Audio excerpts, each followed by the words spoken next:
Bonjour à toutes et à tous. Pour vous aider à vivre le Triduum pascal, la basilique Notre-Dame de la Paix de Yamoussoukro vous présente la Passion du Christ. La scène se déroule dans la ville de Jérusalem. Jésus, après avoir été conduit chez Caïphe, est amené chez Pilate pour être condamné par ce dernier. Les différents interlocuteurs de cette scène sont Jésus, la lectrice, Pilate et la foule. On conduisit le Sauveur à Pilate à travers la partie la plus fréquentée de la ville, laquelle fourmillait en ce moment des Juifs venus pour les fêtes de Pâques et d'une multitude d'étrangers. Le cortège était constitué comme suit. Caïphe, Anne et les membres du conseil marchaient devant en amis de fête.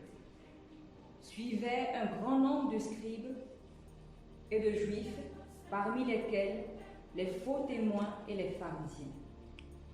À petite distance, on amenait Jésus, couvert de sa seule robe de dessous, souillée d'immondices.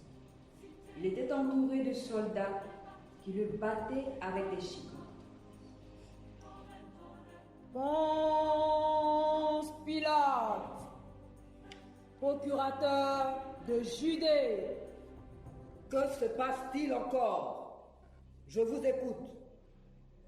Procurateur, nous sommes aperçus que cet homme, Jésus de Nazareth, force les idées de notre peuple sur l'alliance qui unit Dieu et les êtres, et de plus, il change le cœur même de la loi. Écoutez, je n'ai pas à intervenir pour des délits qui concernent des problèmes religieux.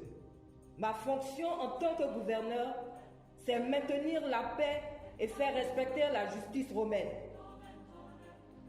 Nous savons cela, procurateur. Mais cet homme menace également l'ordre établi. S'il n'était pas un criminel, nous ne te l'aurons pas amené. C'est vrai, il se fait appeler Christ.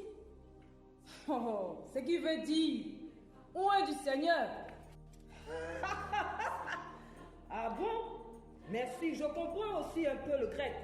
Bon, qu'a-t-il fait d'autre? Il a parlé contre l'empereur? Est-ce qu'il a parlé contre Rome? Bon, procurateur, c'est pas ça. C'est-à-dire que pas directement, mais... Pas directement? Comment ça? Bon, c'est que c'est votre problème. Vous n'avez qu'à juger cet homme selon les lois qui sont les vôtres. Procurateur, pour nous, ce prisonnier est un blasphémateur.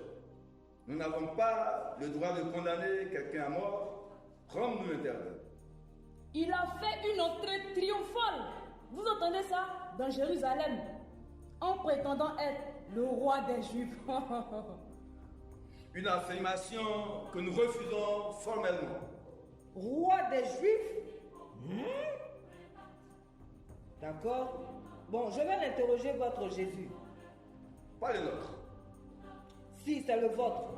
Faites-le entrer là. Est-ce lui l'homme que vous dites si dangereux? Ça? L'homme qui aspire à être un roi?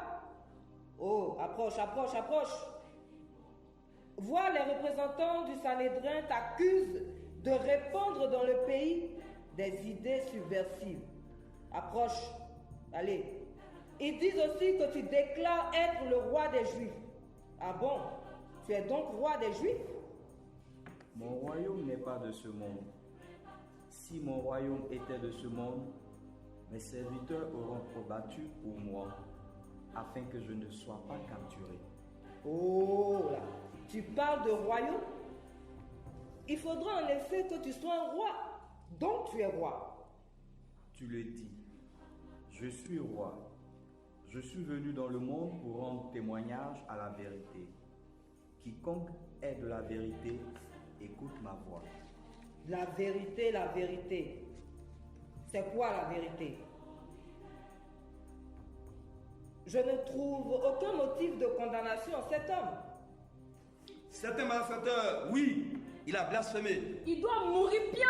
Il mérite la mort. Je vais le faire flageller et le relâcher. Non, non. Bon, voici l'homme. Dis-moi, tu es qui exactement? Tu viens d'où? Tu ne réponds pas, tu ne sais pas que j'ai pouvoir sur toi? Est-ce que tu sais que je peux te relâcher ou te faire crucifier? Tu n'aurais aucun pouvoir sur moi si cela ne t'avait pas été donné d'en haut. C'est un outrage. Crucifie-le! Crucifie-le! Pilate, si tu le relâches là, tu n'es pas ami de César. C'est votre roi, voici votre roi. Me faut-il crucifier votre roi? Nous n'avons pas d'autre roi que César. Prenez-le et crucifiez-le vous-même.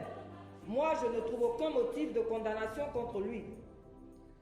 Nous avons une loi, et selon cette loi, il doit mourir parce qu'il s'est fait fils de Dieu.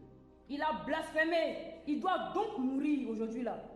À mort! Crucifie-le! Crucifie-le! Attendez, dites-moi, n'y a-t-il pas une ancienne coutume en l'honneur de la Pâque qui autorise le procurateur à relâcher un prisonnier condamné à mort en signe de clémence? Si, cette coutume est encore en usage. Et puis, nous avons deux prisonniers, hein? Barabbas Et Jésus. Alors, laissons le peuple décider. Pour prouver une fois de plus la bienveillance à l'égard d'Israël, votre divin empereur, que je suis, a décidé que la coutume qui consiste à libérer un prisonnier condamné à mort sera respectée en l'honneur de votre Pâque. Il y a deux prisonniers.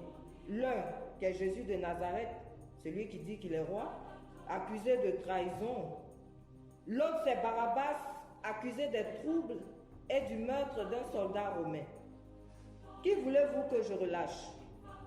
Jésus, votre roi, Jésus de Nazareth, ou bien Barabbas, ce bandit, ce meurtrier? Qui voulez-vous que je relâche?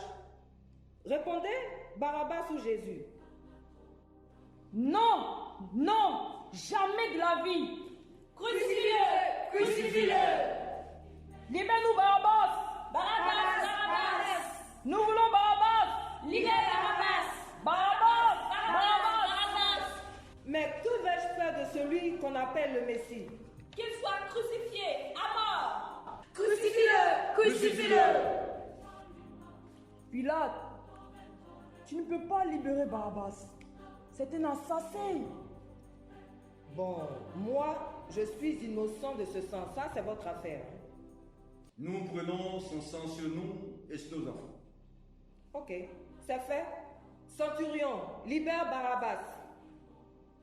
Je condamne Jésus à mort sur la croix.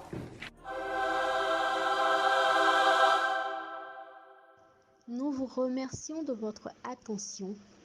À plus tard sur nos différents réseaux sociaux pour la suite de la Passion du Seigneur.